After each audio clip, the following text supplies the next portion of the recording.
मी एकनाथ गंगूबाई संभाजी शिंदे ईश्वर साक्ष शपथ घेतो की कायद्याद्वारे स्थापित झाले आहे अशा भारताच्या संविधानाबद्दल मी खरी श्रद्धा व निष्ठा बाळगीन। मी भारताची सार्वभौमता व एकात्मता उन्नत राखीन।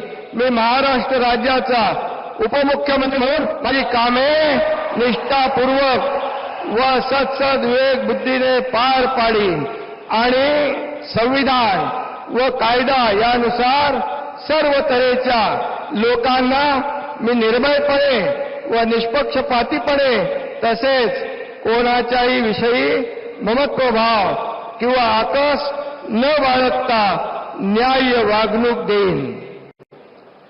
मी एकनाथ गंगूबाई संभाजी